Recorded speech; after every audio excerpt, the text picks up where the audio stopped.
বৈদিক সভ্যতা বুলি ক'লে আৰ্যসকলে গঢ় দিয়া সভ্যতাকেই বুজা যায়। আৰ্য শব্দৰ অৰ্থ হ'ল শ্ৰেষ্ঠ।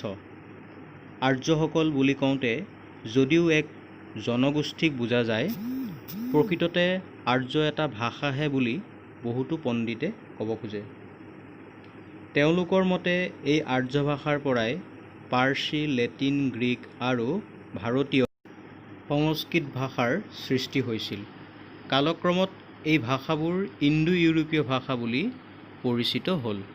আৰ্য ভাষা কোৱা লোকসকলক পণ্ডিতসকলে আৰ্যসকল বুলি ক'লে আৰু তেওঁলোকে গঢ় দিয়া সভ্যতাটোকেই আৰ্য সভ্যতা বুলি অভিহিত কৰিলে। ভাৰতবৰ্ষতো আৰ্যসকলৰ বসতি আৰম্ভ হ'ল। অনুমান কৰা হৈছে যে যীশুখ্ৰীষ্টৰ জন্মৰ প্ৰায় ২৫০০ বছৰ আগতেই আৰ্যসকলে ভাৰতৰ উত্তৰ-পশ্চিম ফালেদি আহি এই দেশত প্ৰৱেশ কৰে।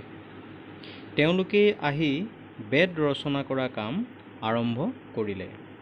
তেওঁলোকে ৰচনা কৰা বেদ পুথিৰ নামেৰেই আৰ্য সভ্যতাক বৈদিক সভ্যতা নামেৰে নামাকৰণ কৰা হ'ল। বৈদিক সভ্যতাৰ যুগক আকৌ ঐতিহাসিকসকলে দুটা ভাগত ভাগ কৰিছে। সেই দুটা হৈছে ঋক বৈদিক যুগ আৰু পৰৱৰ্তী বৈদিক যুগ।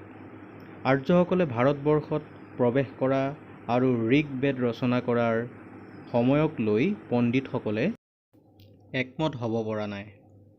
কোনোৱে ঋক বেদ ৰচনাৰ সময় খ্ৰীষ্টপূৰ্ব ২৫০০ বুলি ক'ব খোজে যদিও বহুতে আকৌ খ্ৰীষ্টপূৰ্ব ১৫০০ বুলিহে ক'ব খোজে। আনহাতে আজিৰ অধিকাংশ সমাজ বিজ্ঞানীয়ে ঋক বৈদিক যুগটো খ্ৰীষ্টপূৰ্ব ১৫০০ৰ পৰা খ্ৰীষ্টপূৰ্ব ১২০০ৰ ভিতৰত বুলি ধৰে। পৰৱৰ্তী বৈদিক যুগটো খ্ৰীষ্টপূৰ্ব ১২০০ৰ পৰা ধৰা হয়। আৰ্যসকলৰ আদি বাসস্থান। আৰ্যসকলৰ আদি বাসস্থান সম্পৰ্কে বিভিন্ন পণ্ডিতৰ বিভিন্ন মত দেখা যায়। কোনো পণ্ডিতে মত পোষণ কৰে যে আৰ্যসকলৰ আদি বাসস্থান আছিল দক্ষিণ-পূব ইউৰোপৰ অষ্ট্ৰিয়া-হাংগেৰী অঞ্চল। কিছুমানে তেওঁলোকৰ আদি বাসস্থান মধ্য এছিয়া বুলি মত পোষণ কৰিছে। বহুতে আকৌ তেওঁলোক তিব্বত অঞ্চলৰ পৰা অহা বুলিও ক'ব খোজে। আৰ্যসকলৰ আদি বাসস্থান উত্তৰ মেৰু অঞ্চল বুলিও আন এচামে মত পোষণ কৰে। কোনোৱে আৰ্যসকল সপ্ত সিন্ধুৰ বাসিন্দা বুলিও কয়। সপ্ত সিন্ধু হ'ল ৭খন নদীৰ সমষ্টি। সেইকেইখন হ'ল সিন্ধু, শতদ্ৰু, বিপাশা, ইৰাৱতী, চন্দ্ৰভাগা, ঝিলম আৰু সৰস্বতী।